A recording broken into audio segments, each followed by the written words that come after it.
हमें आ रही है। आइए हम लोग आगे बढ़ेंगे। कौन सा विषय सीख रहे हैं? हाँ, कलीसिया का उद्देश्य हमने देखा। कौन से उद्देश्य है कलीसिया के इस धरती पर देने के लिए।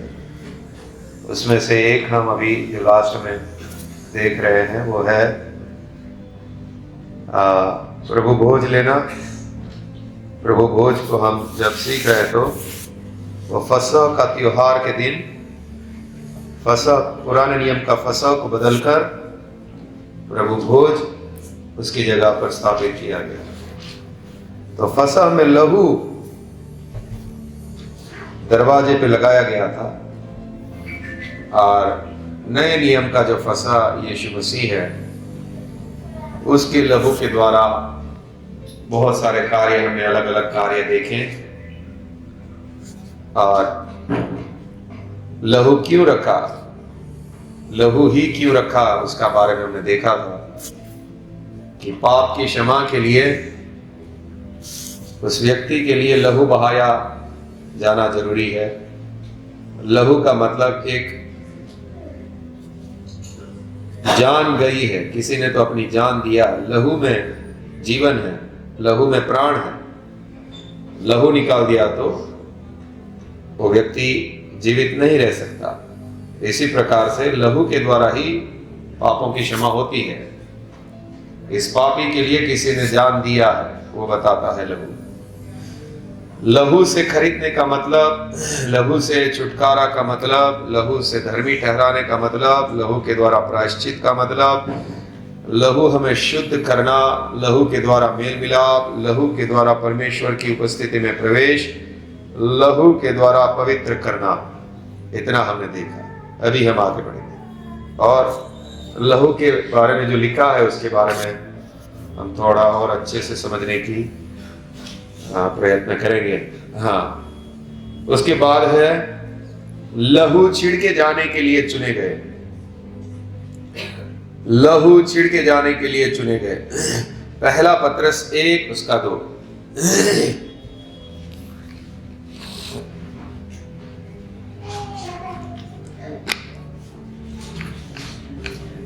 पहला पत्रस 1 उसका 2।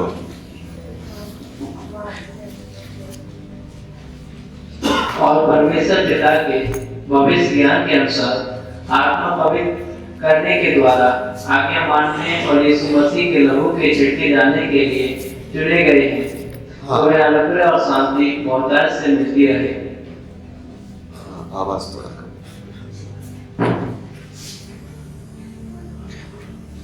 यहां पे लिखा है यीशु मसीह के लहू के छिड़के जाने के लिए चुने गए। वैसा ब्रश जैसा होता था, वो ब्रश के द्वारा ऐसा लहू छिड़कते थे। इसका क्या मतलब है? यीशु के लहू के छिड़के जाने के लिए चुने गए।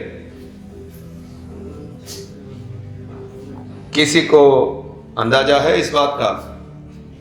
आप लोग, विश्वासी लोग, यीशु मसीह के लहू के छिड़के जाने के लिए चुने गए।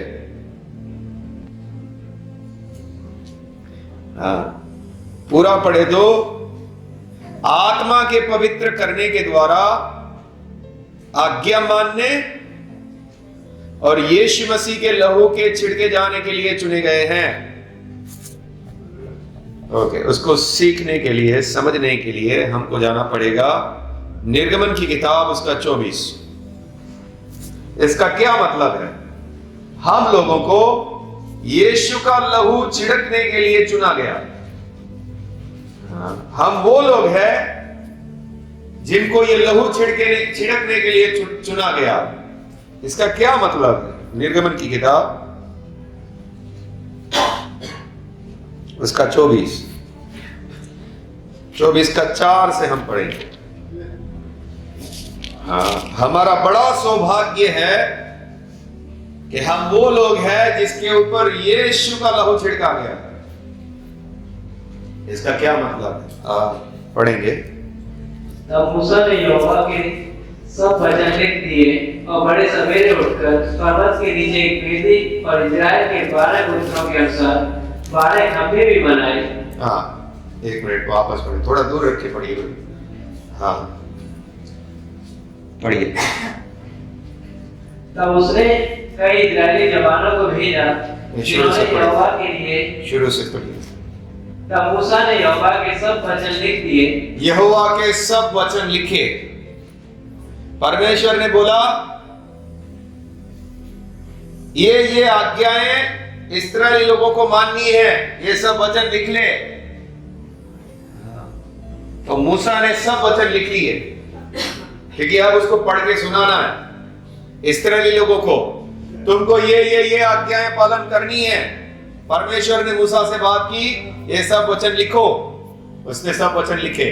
हाँ, फिर और बड़े सवेरे उठकर पर्वत के नीचे एक वेदी और इजराइल के 12 गोत्रों के अनुसार 12 खंभे भी बनाए। एक वेदी बनाई जिसके ऊपर बलिदान को चढ़ाया जाता था आग में, और 12 खंभे बनवाए। हाँ, तब उसने कई इजरायली जवानों को भेजा जिन्होंने यहोवा के लिए होम बलि और बैलों को मेल बलि चढ़ाए। हाँ, सबको इकट्ठा किया, वेदी बनाई गई, 12 खंभे खड़े कर दिए गए और बलिदान चढ़ाए जा रहे हैं। होम बलि और मेल बलि, बलिदान चढ़ाए गए। आगे, और मूसा ने आधा लहू लेकर कटोरों में रखा। वो मेल बलि और होम बलि का लहू निकाला, और लहू किस में रखा? कटोरे में रखा। हाँ, और आधा वेदी पर छिड़क दिया। आधा लहू कटोरे में रखा, खांसी थोड़ा संभालोगी। हाँ, और आधा लहू वेदी पर छिड़क दिया। हाँ, आगे, तब बादशाह की पुस्तक को लेकर लोगों को पढ़कर सुनाया। हाँ, अब वचन लेकर सुना रहा है। आधा लहू वेदी पर छिड़का, आधा अभी कटोरा में रखा है। अभी जैसे आप लोग इस्राएली लोगों मान लीजिए, और यहाँ पे 12 खंभे खड़े किए हैं क्योंकि उनके 12 गोत्र थे। 12 गोत्र के ये सारे लोग थे, लाखों लोग। हाँ, 12 खंभे खड़े किए, वेदी बनाई, होम बलि और मेल बलि, उसको मारा जानवरों को, उसका लहू लेकर आधा लहू वेदी पर छिड़का और आधा भी है। और अभी वो क्या कर रहा है? वो पुस्तक में से पढ़ के सुना रहा है। क्या सुना रहा है? तुमको क्या क्या आज्ञाओं का पालन करना है, ये अभी पढ़कर सुना रहा है। आगे, उसे सुनकर उन्होंने कहा, जो कुछ यहोवा ने कहा है उस सब को हम करेंगे और उसकी आज्ञा मानेंगे। हाँ, जब उन लोगों को बोला गया कि ये परमेश्वर ने आज्ञाएं दी है, तो सब लोगों ने क्या बोला? क्या बोला? हम सब जो परमेश्वर ने आज्ञाएं दी है, उन सब आज्ञाओं को हम मानेंगे। ओके, आगे, तब मूसा ने लहू लेकर लोगों पर छिड़क दिया। हाँ, तब वो ब्रश जैसा होता है। जब लोगों ने बोला कि हम आज्ञा मानेंगे, तब वो लहू कटोरे में जो था उसमें वो ब्रश डुबाया और सबके ऊपर छिड़क दिया। हाँ, फिर आगे, और उनसे कहा, देखो यह उस वाचा का लहू है जिसे यहोवा ने इन सब वचनों पर तुम्हारे साथ बांधी है। हाँ, अब वो लहू किस बात को बताता है? परमेश्वर ने तुम्हारे साथ वाचा बांधी है, और वाचा का ये क्या है? वाचा का क्या है? ये लहू है। ये ऐसे ही वाचा नहीं बांधी, ये लहू के द्वारा वाचा बांधी गई है। इसका मतलब ये लहू गवाह के रूप में है कि परमेश्वर ने तुमसे वाचा बांधी है। और सब लोगों ने जब बोला कि हां हम आज्ञा पालन करेंगे, तो ये लहू इस बात की गवाही है तुम्हारे ऊपर जो छिड़का गया, जो बूंदे तुम्हारे ऊपर है, ये इस बात की गवाही है कि तुम लोगों ने भी बोला है कि हम आज्ञा पालन करेंगे। जब तुमने बोला आज्ञा पालन करेंगे, तब तुम्हारे ऊपर लहू छिड़का है। तुमने बोला है हम आज्ञा पालन करेंगे, इसके लिए तुम्हारे ऊपर लहू छिड़का है। अगर वो लोग ना बोलते नहीं हम आज्ञा पालन नहीं करेंगे, तो लहू ना छिड़कते। अब ये लहू इस बात का सबूत है कि तुम लोगों ने बोला है हम आज्ञा पालन करेंगे।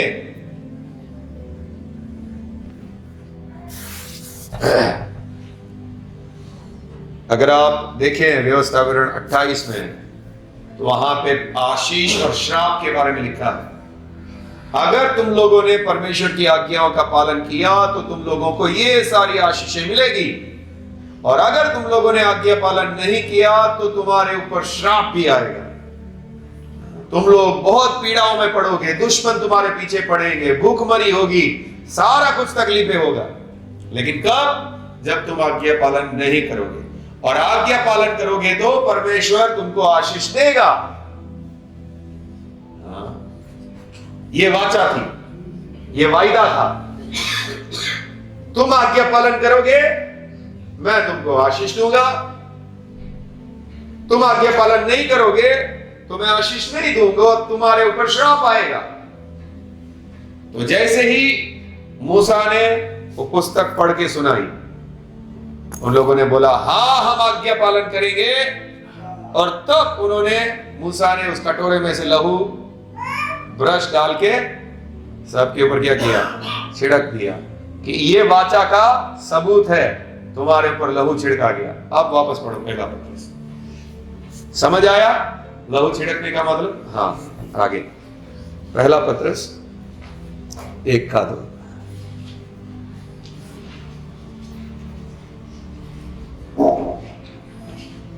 और परमेश्वर पिता के भविष्य ज्ञान के अनुसार आत्मा के पवित्र करने के द्वारा आज्ञा मानने और यीशु मसीह के लहू के छिड़के जाने के लिए चुने गए।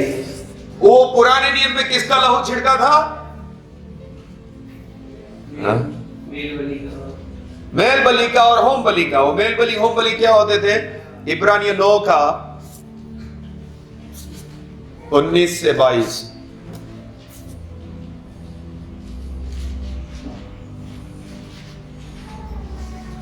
क्योंकि जब मूसा सब लोगों को व्यवस्था की हर एक आज्ञा सुना चुका। हाँ, ये पुराने नियम की वही बात लेकर बोल रहे हैं। जब आज्ञा सुना चुका तो उसने बछड़ों और बकरों का लहू लेकर, बछड़ों और बकरों का लहू लेकर, किसका लहू है?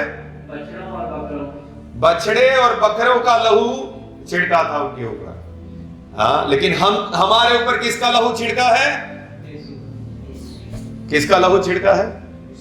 यीशु मसीह का लहू छिड़का है। उन लोगों के ऊपर जो कटोरे में था वो किसका लहू था? बछड़े और बकरों का। लेकिन तुम्हारे ऊपर यीशु मसीह का लहू छिड़का है। इब्रानियों 9 आगे पढ़िए, वो बकरों का। पानी और लाल ऊन और जुफा के साथ, पानी, लाल ऊन और जुफा के साथ उस पुस्तक पर, वो जो पुस्तक थी, और सब लोगों पर छिड़क दिया। पुस्तक पर भी छिड़का और लोगों पर भी छिड़का। और कहा, हाँ। यह उस वाचा का लहू है जिसकी आज्ञा परमेश्वर ने तुम्हारे लिए दी है। हाँ, ये वो वाचा का लहू है जो परमेश्वर ने आज्ञा तुम्हारे लिए दी है। हाँ, और इसी रीति से उसने तंबू और सेवा के सारे सामान पर लहू छिड़का। ओके, ठीक है। लहू क्यों छिड़का था पुराने नियम में? वो इस बात की गवाही थी कि हम लोग आज्ञा पालन करेंगे। मूसा की व्यवस्था का, आज्ञाओं का पालन हम करेंगे। अब तुम्हारे ऊपर किसका लहू छिड़का है? और ये लहू क्यों छिड़का है? कि आप लोग भी कह रहे हैं कि हम ये नए नियम की जितनी आज्ञाएं हैं उसका पालन।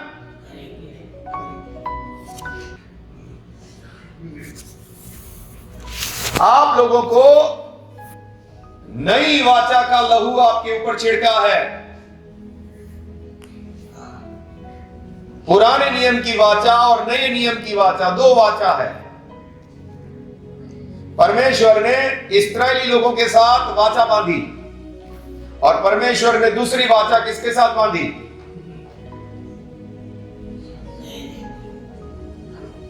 नए नियम के लोग कौन है? कलीसिया। पुराने नियम की वाचा इस्राएली जाति के लिए बांधी गई और नए नियम की वाचा जितने लोग यीशु को ग्रहण करेंगे उन लोगों के साथ, कलीसिया के साथ बांधी गई। पुराने नियम में जो आज्ञाएं थी उनको पालन करना था, ऐसे ही नए नियम में भी आपको जो आज्ञाएं हैं पालन करना है। पुराने नियम की वाचा और नए नियम की वाचा, पुराने नियम की वाचा से ये नए नियम की वाचा अद्भुत है, बहुत ही ज्यादा अच्छी है ये वाली वाचा, नए नियम की वाचा। लेकिन ये लहू जब आपके ऊपर छिड़का गया है तो आपको आज्ञा मानने वाला बनना है। आपको नए नियम की जो भी प्रभु ने आपको करने के लिए बोला है वो करने के लिए ये लहू आपको के ऊपर छिड़का गया है। लेकिन पुराने नियम में जैसे उन लोगों ने आज्ञा पालन नहीं किया और उन लोग के ऊपर काफी पीड़ाएं और तकलीफें आई, इसमें से कई सारे लोग आशीषित नहीं हैं। कारण क्या है? परमेश्वर तो अपनी वाचा का पालन करेगा, अगर आप लोग उसकी आज्ञाओं का पालन करेंगे तो परमेश्वर तो आपको आशीष देगा। जब आप उसकी आज्ञाओं का पालन करेंगे तो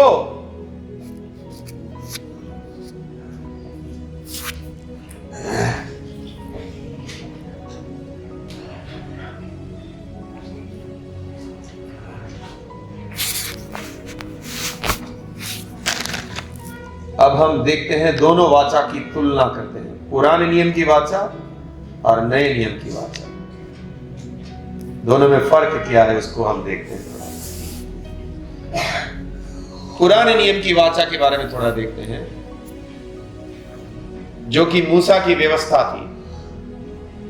पुराने नियम में जो आज्ञाएं थी, जो नियम थे, वो मूसा के द्वारा जो आज्ञाएं दी गई थी वो थे, उसको हम जरा देखते हैं।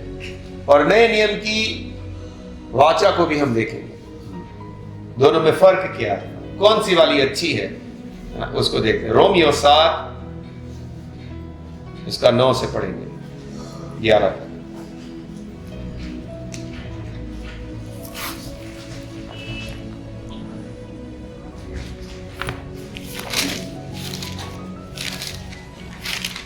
मैं तो व्यवस्था बिना पहले जीवित था, परंतु जब आज्ञा आई तो पाप जी गया और मैं मर गया। जब मूसा की व्यवस्था आई तो मूसा की व्यवस्था के द्वारा क्या हुआ? पाप जी रहा है और व्यवस्था मुझे मार रही है। आगे, और वही आज्ञा जो जीवन के लिए थी मेरे लिए मृत्यु का कारण ठहरी। हाँ, पुराने नियम की व्यवस्था मुझे मार डालती है। जो आज्ञाएं मुझे करनी है पालन वो नहीं किया तो उधर आज्ञा है, उसको मार डालो। आगे, क्योंकि पाप ने अवसर पाकर आज्ञा के द्वारा मुझे बहकाया और उसी के द्वारा मुझे मार भी डाला। हाँ, पुराने नियम की व्यवस्था मारती थी। व्यभिचार किया, पथराव करके मार डालो। खून किया, उसको भी मार डालो। चोरी किया, उसकी भी सजा है। पुराने नियम की व्यवस्था दया नहीं करती थी। इस्राएली लोगों ने जो भी गलत किया उसके लिए उसको सजा मिलती थी। रोमियो 5:12। इसीलिए जैसा एक मनुष्य के द्वारा पाप जगत में आया और पाप के द्वारा मृत्यु आई, और इस रीति से मृत्यु सब मनुष्यों में फैल गई, क्योंकि सब ने पाप किया। हाँ,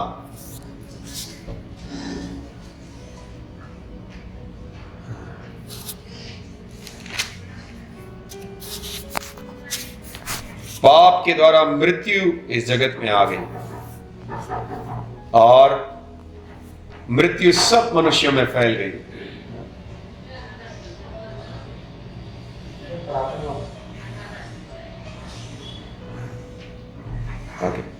गलातियों 3:10।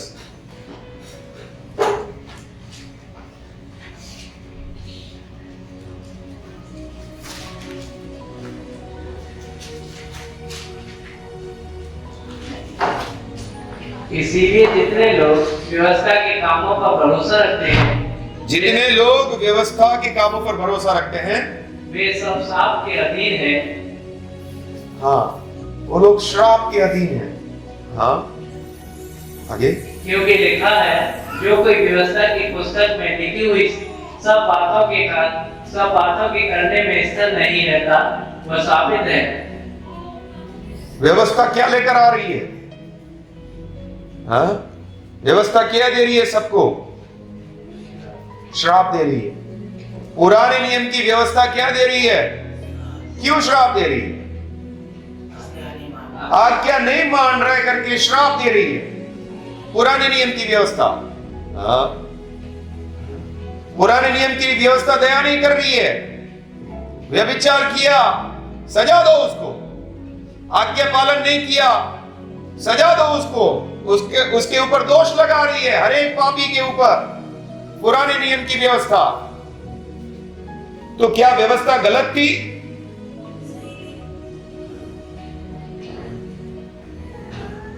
रोमियो 7:14 देखेंगे।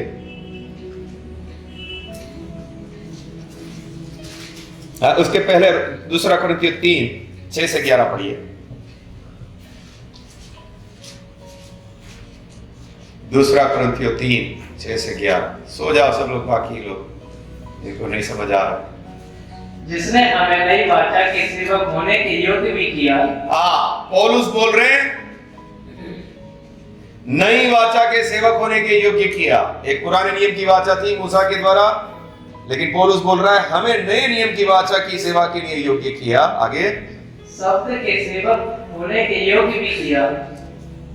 शब्द के सेवक नहीं वरन आत्मा के, क्योंकि शब्द मारता है पर आत्मा जिलाता है। शब्द यानी व्यवस्था। हम आत्मा के सेवक है। व्यवस्था, पुराने नियम की व्यवस्था के सेवक नहीं है, क्योंकि शब्द क्या करता है? मारता है। पुराने नियम की व्यवस्था क्या करती है? और आगे, शब्द मारता है पर आत्मा जिलाता है। पवित्र आत्मा जिलाता है। शब्द मारता है लेकिन आत्मा जिलाता है। आगे, यदि मृत्यु की वह वाचा जिसके अक्षर पत्थरों पर खोदे गए थे। वो पुराने नियम की व्यवस्था को क्या बोल रहे हैं? पुराने नियम की वाचा को क्या बोल रहे हैं? यदि मृत्यु की वह वाचा जिसके अक्षर, कौन सी वाचा? वो पुराने नियम की वाचा कौन सी वाचा थी? तो अच्छी थी या बुरी थी? कौन सी वाचा है वो? मृत्यु की। तो वो वाचा अच्छी थी या बुरी थी? हाँ, आगे। यहाँ तक तेजों में हुई। नहीं, आपने पढ़ी वापस साथ। यदि मृत्यु की वह वाचा जिसके अक्षर पत्थरों पर खोदे गए थे। हाँ, मृत्यु की वाचा के अक्षर किस पे खोदे गए थे? 10 आज्ञा पत्थर पर खोदी गई। हाँ, आगे। यहाँ तक तेजों में हुई कि मूसा के मुंह पर के तेज के कारण जो घटता भी जाता था, इजरायली उसके मुंह पर दृष्टि नहीं कर सकते थे। हाँ, जब ये मृत्यु देने वाली वाचा आई, मूसा का चेहरा सूर्य जैसा हो गया था। हाँ, जब वो परमेश्वर के पास वाचा लेने के लिए गया या व्यवस्था की आज्ञाएं लेने के लिए गया, जब वो परमेश्वर के साथ था, उसका चेहरा सूर्य जैसा चमकने लगा। उसको ढकना पड़ता था अपना चेहरा, क्योंकि उसमें से प्रकाश निकल रहा है, लोग देख नहीं पा रहे उसको। तो पौलुस का कहना ऐसा है कि पुराने नियम की वाचा आई, वो इतनी तेज वाली थी कि लोग उसका चेहरा नहीं देख पा रहे। जब मूसा की व्यवस्था आई, मूसा जब व्यवस्था लेकर आया उस पहाड़ पर से, तो वो तेजोमय थी, इतना प्रकाश के साथ थी। आगे, तो आत्मा की वाचा और भी तेजोमय क्यों ना होगी? जब वो इतनी प्रकाश वाली थी, तेजोमय थी, तो आत्मा की वाचा कैसी होगी? और भी तेजोमय। उसके बीच में डिफरेंस को बताता। आगे,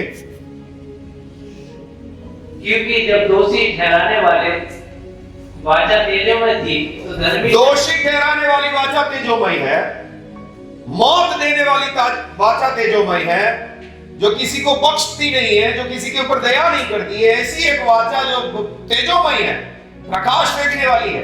हाँ, तो धर्मी ठहराने वाली वाचा और भी तेजोमय क्यों ना होगी? नए नियम की वाचा तो मारती नहीं है। नए नियम की वाचा क्या करती है? क्या करती है? यस, धर्मी ठहराती है, यहां पे लिखा है। पुराने नियम की वाचा मारती है, नए नियम की वाचा धर्मी ठहराती है। जो भी पापी है उसके ऊपर दया करती है। अभी परमेश्वर का पुत्र सजा देने के लिए नहीं आया पापियों को, लेकिन दया करने के लिए आया, धर्मी ठहराने के लिए आया, पापों को क्षमा करने के लिए आया। और उसका कहना ऐसा है, पुराने नियम की वाचा जो मौत देती है, जो दया नहीं करती है, वो इसी तेजोमय होकर आई, तो नए नियम की जो धर्मी ठहराने वाली वाचा है वो और भी तेजोमय क्यों ना होगी, वो और प्रकाश वाली क्यों ना होगी? आगे, और जो तेजोमय था वह भी उस तेज के कारण जो उससे बढ़कर तेजोमय था कुछ तेजोमय न ठहरा।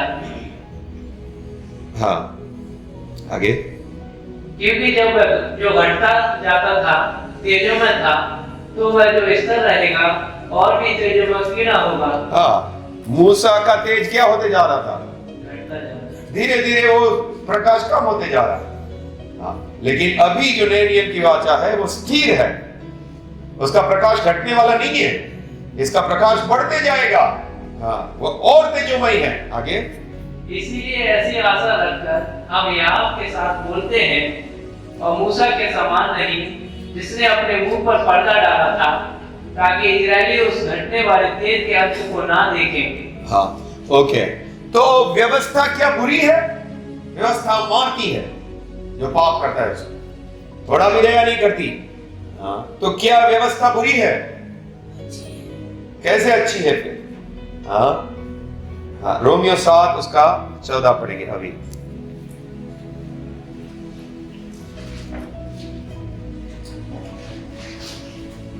हम जानते हैं कि व्यवस्था तो आत्मिक है। व्यवस्था बुरी नहीं है, व्यवस्था आत्मिक है। व्यवस्था तो अच्छी आज्ञाएं दे रही है। एक ही परमेश्वर को मानो और किसी परमेश्वर को ना मानो, ना मूर्तियों को बनाओ, परमेश्वर के लिए एक दिन अलग करो, माता पिता का आदर करो। यह व्यवस्था अच्छी है, आत्मिक है। हाँ, लेकिन तकलीफ क्या है आगे? परंतु मैं शारीरिक और पाप के हाथ बिका हुआ हूँ। तकलीफ मुझ में है।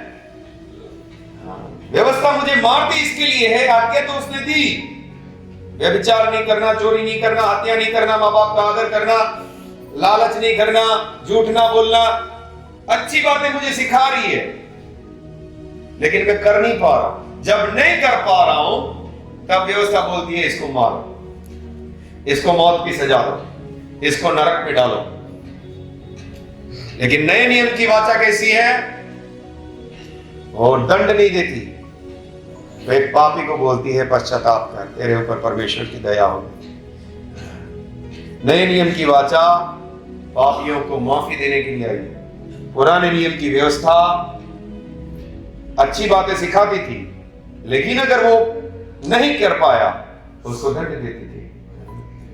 नए नियम की वाचा दया करने वाली वाचा है, धर्मी ठहराने वाली वाचा है। हाँ, उसके लिए भी आगे हम जाते हैं, नए नियम की वाचा को देखते हैं। रोमियो 3:21 और 22। परंतु अब व्यवस्था से अलग परमेश्वर की वह धार्मिकता प्रकट हुई है। व्यवस्था से अलग, व्यवस्था धार्मिकता नहीं दे पाती, व्यवस्था दया नहीं करती, व्यवस्था से अलग परमेश्वर की धार्मिकता प्रकट हुई नए नियम की वाचा में। आगे, जिसकी गवाही व्यवस्था और भविष्यवक्ता देते हैं।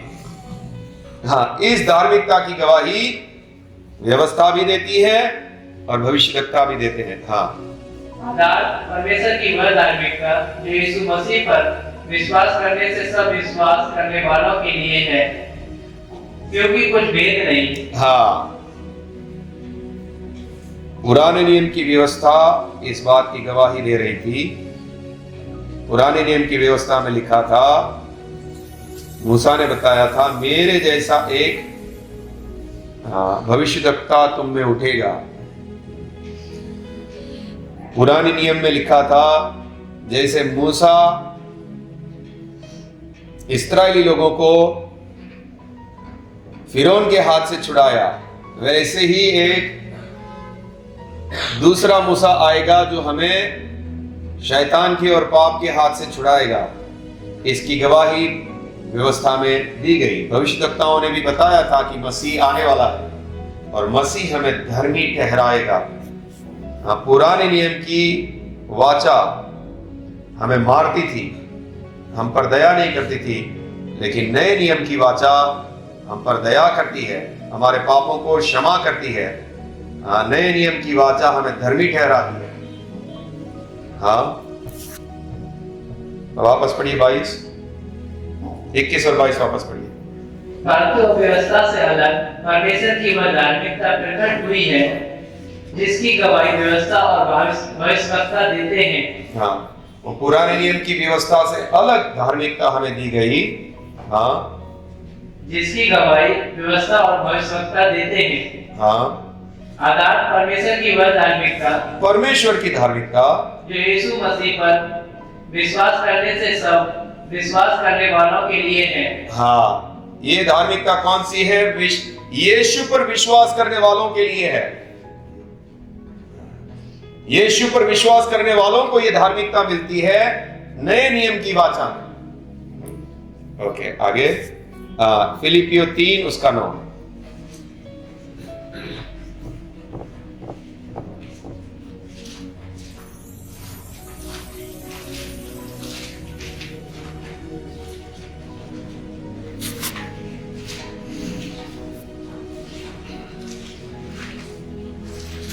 फिलिपियो 3 उसका 9।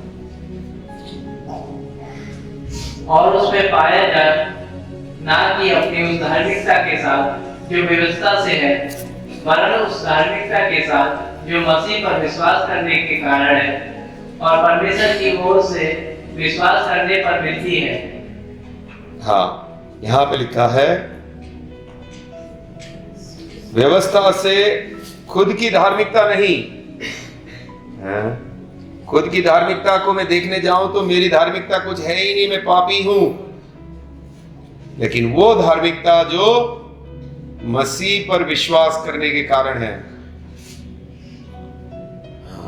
वो धार्मिकता जो परमेश्वर की ओर से मिलती है। पुराने नियम के जितनी आज्ञाएं थी, पौलुस बोल रहा है, उसको पालन करने से कोई धर्मी नहीं ठहर सकता, क्योंकि एक का भी मैंने पालन नहीं किया तो मैं श्रापित हूं। मुझे पूरा पालन करूंगा तब मैं धर्मी ठहरूंगा। पुराने नियम की व्यवस्था के अनुसार जितने नियम है सब पालन करूंगा, तब व्यवस्था बोलेगी ये धर्मी है। अगर मैंने एक भी आज्ञा को तोड़ दिया तो व्यवस्था क्या बोलेगी? ये पापी है, ये श्रापित है, इसने मेरी आज्ञा का पालन नहीं किया।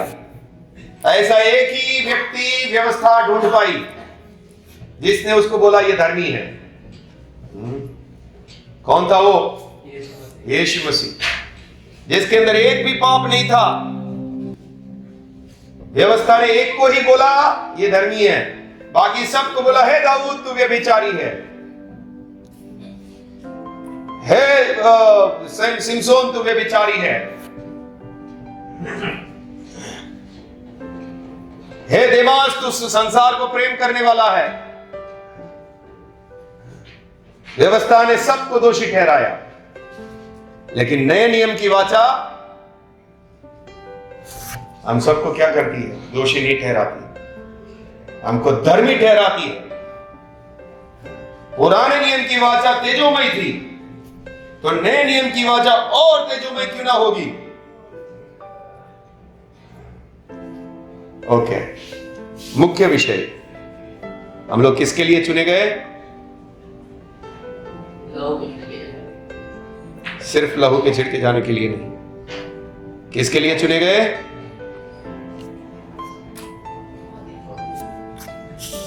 किसके लिए चुने गए? बाकी सब का दिमाग इधर उधर ही है। किसके लिए चुने गए? इन्होंने बोला लहू छिड़के जाने के लिए। कहाँ है आप लोग? प्रधान जी बोल रहे हैं लहू छिड़कने के लिए चुने गए। मैं बोला नहीं, लहू छिड़कने के लिए नहीं। हम किसके लिए चुने गए?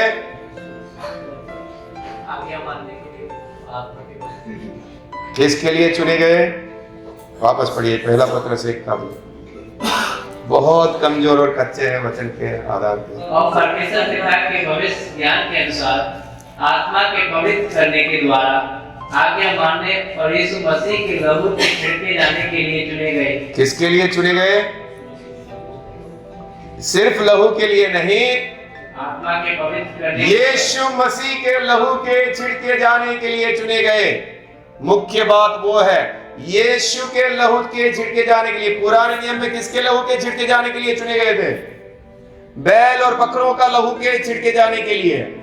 जब बैल और बकरों का लहू छिड़कने से भी उनको आज्ञा पालन करना था गंभीरता से, तो जब यीशु का लहू आपके ऊपर छिड़का है तो आपको कितना गंभीरता से आज्ञा पालन करने के लिए तैयार रहना होगा। किसके लिए चुने गए? यीशु के लहू के छिड़के जाने के लिए। लहू कब छिड़का जाता था? जब वो लोग बोलते थे हम आज्ञा पालन करेंगे। आपके ऊपर यीशु का लहू छिड़का गया है। आपने परमेश्वर के साथ वाचा के लोग हैं। जैसे इस्राएली लोग वाचा के लोग थे, उनको आज्ञा पालन करना था जो भी प्रभु ने आज्ञाएं दी थी उस समय में मूसा के द्वारा। लेकिन अभी हम यीशु की आज्ञाओं का पालन करना है, इसके लिए चुने गए हैं। यीशु की आज्ञाओं का पालन करने के लिए चुने गए हैं। लेकिन क्या हम करते हैं? क्या हम आज्ञा पालन करते हैं? थोड़ा थोड़ा करते हैं। हाँ, मुख्य बात यही है, हम आज्ञा मानने के लिए और यीशु के लहू के छिड़के जाने के लिए चुने गए हैं। और हमको अपने आप को आज्ञा पालन करने के लिए देना है। गंभीरता से प्रभु के मार्ग में चलने के लिए अपने आप को देना है। इसमें से कई लोग संसार में अभी खो गए हैं, अभी वापस कैसे लाएं समझ नहीं आ रहा। वापस संसार की ओर जाना शुरू कर दिए, जबकि परमेश्वर का वचन में क्या बोलता है? पहला यूहन्ना 2 उसका 15 में। पहला यूहन्ना 2 उसका 15 में।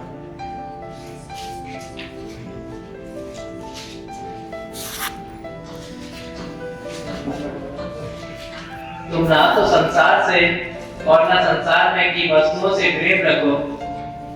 यदि कोई संसार से प्रेम रखता है तो उसमें पिता का प्रेम नहीं। हमको क्या आज्ञा है? तुम ना तो संसार से ना संसार की वस्तुओं से प्रेम रखो। संसार और संसार की वस्तुओं से प्रेम ना रखो, ये आज्ञा है। याकूब 4 उसका 4।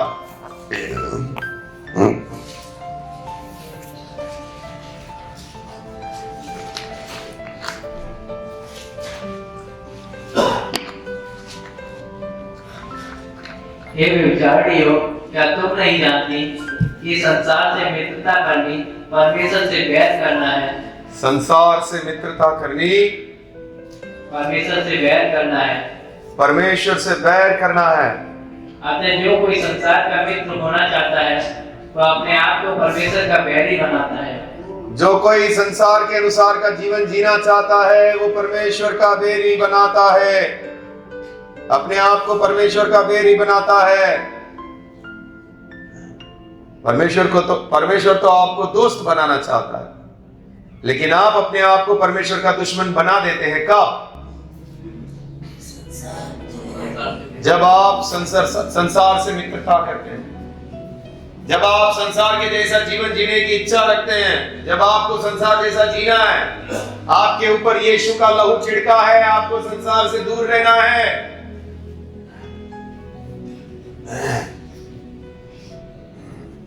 आपको आज्ञा पालन के लिए जीना है। कुलुस्सियों 3 उसका 1-2।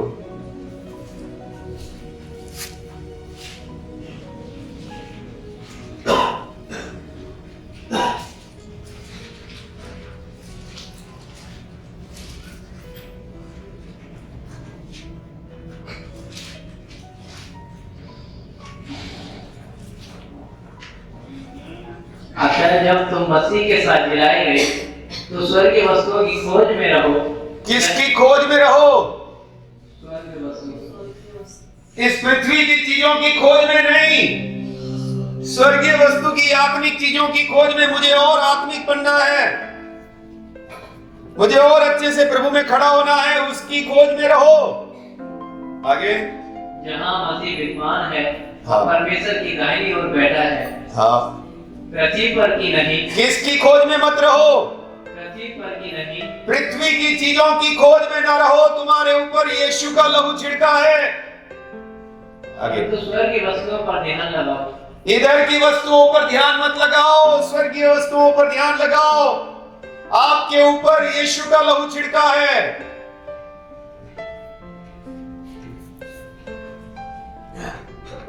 मत्ती 6:24।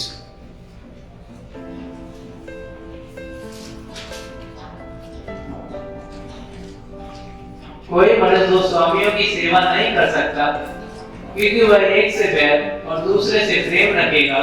तुम्हें दो मालिक नहीं रखने हैं, तुम्हें 2 मालिक से प्रेम नहीं करना है।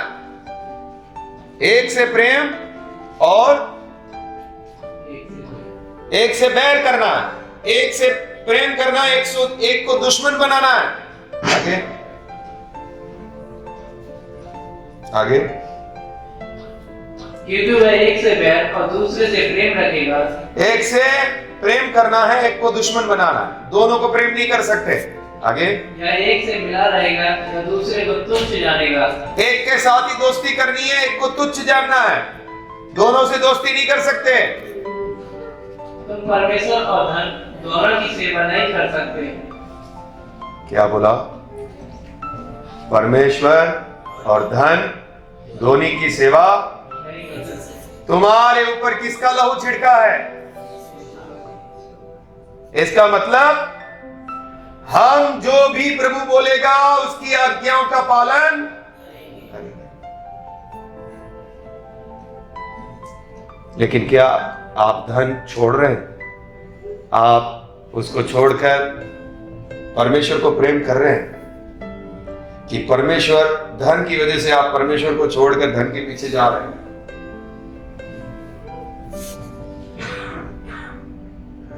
प्रार्थना छोड़कर आपको जाना पड़ रहा है। हमेशा प्रार्थना छोड़ना पसंद करते हैं, तो फिर आपका स्वामी कौन है? आपका मालिक कौन है? आप किसको अपना मालिक बना रहे?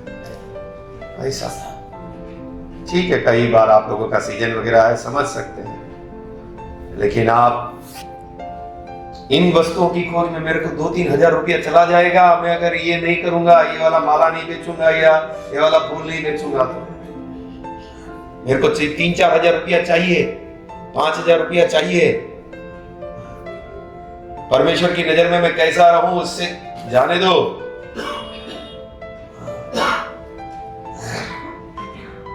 फिर प्रभु का आशीष कहां से आएगा आपके ऊपर?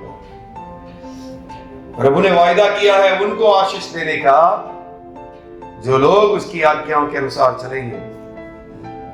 उनके ऊपर प्रभु का आशीष आएगा। जो ये पृथ्वी पर की वस्तुओं की खोज में रहेंगे, लहू छिड़का है, वाचा बांधी है, फिर भी इस संसार की वस्तुओं की खोज में है, पैसे की खोज में है,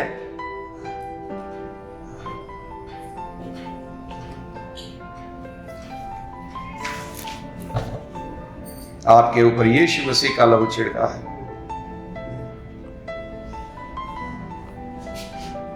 और आप परमेश्वर की आज्ञाओं के अनुसार करेंगे तो आपकी परीक्षाएं होगी। क्या चाहिए भाई? यह प्रभु की आज्ञा है, ये पैसा है, ले लो। आज्ञा क्या करना भाई? उसको करके क्या मिलने वाला है? पैसा ही ले लेता हूं, उससे थोड़ी ना कुछ मिलता है। प्रभु प्रसन्न हुआ कि नहीं हुआ आपको क्या मालूम? तो पैसा कम से कम आता है, थोड़ा हमारा बैंक बैलेंस बढ़ जाएगा। ये रास्ते में कुछ भी नहीं है। वो मूसा लेके जा रहा है इस्राएली लोगों को मरुभूमि से, रोज खाना आ रहा है, चमत्कारिक रूप से आ रहा है, मन्ना आ रहा है, खाना मिल रहा है। ये मरुभूमि में कांदा नहीं मिल रहा है, मछली नहीं मिल रही है, खीरा नहीं मिल रहा है, ये सूखा मन्ना मिल रहा है। हमारी हालत वो हो चुकी है सबकी। हम क्यों जा रहे हैं संसार की चीजों के पीछे? ये सकरा मार्ग में वो उपवास करवाता रहता है सबको, खाना मिलता नहीं, मजा कुछ आता नहीं है, मन में भी पीड़ा पीड़ा पीड़ा होता है। नहीं करना, नहीं चाहिए भाई ये वाला। हमको खीरा खाना है, मछली खाना है। दिवाली आ गया, इसीलिए तो प्रार्थना के समय दिवाली है। हाँ, परीक्षा के लिए आया है। क्या चाहिए तुम लोगों को? प्रार्थना के समय में दिवाली आया है। क्या चाहिए आपको? इस सकरे मार्ग में पीड़ा हो गया भाई, तकलीफ आ गया भाई। संडे के दिन जाएंगे, सीट गर्म करके आएंगे, फिर अपना संसार में मौज मजा। सच में मुझे लग रहा है काफी लोग कंटाल गए मरुभूमि में। जो इस्राएली लोग कुड़कुड़ाते थे ना, ऐसे ही हालत हो गई आप लोगों की। इस सूखा मन्ना के अलावा हमको कुछ मिलता नहीं है भाई। कुछ अच्छा लगता नहीं है।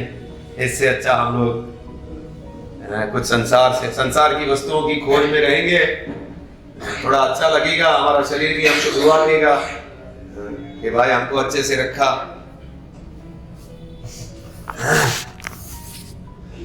ये साहिल वो जैसे बोलते थे, ये 40 दिन कहाँ चला गया, ऐसे ये बोलेंगे ये तो 1 हफ्ते के लिए गुजरात चला गया भाई, कहीं 1 हफ्ते के लिए यूपी चला गया, हमको तो देखता ही नहीं है।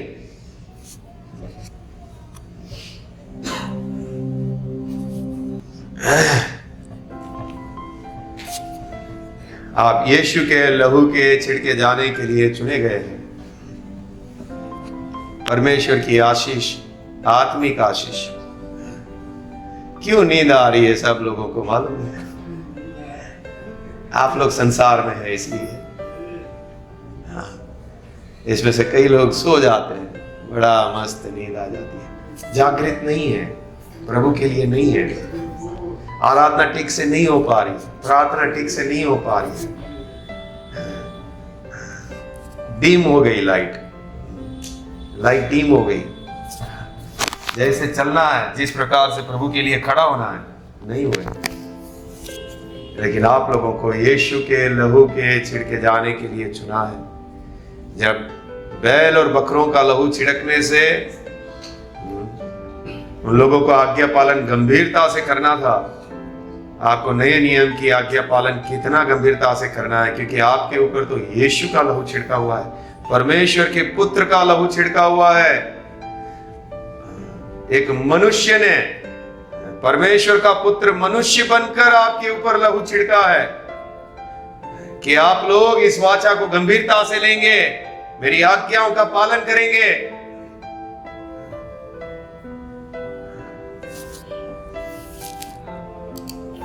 प्रार्थना करें।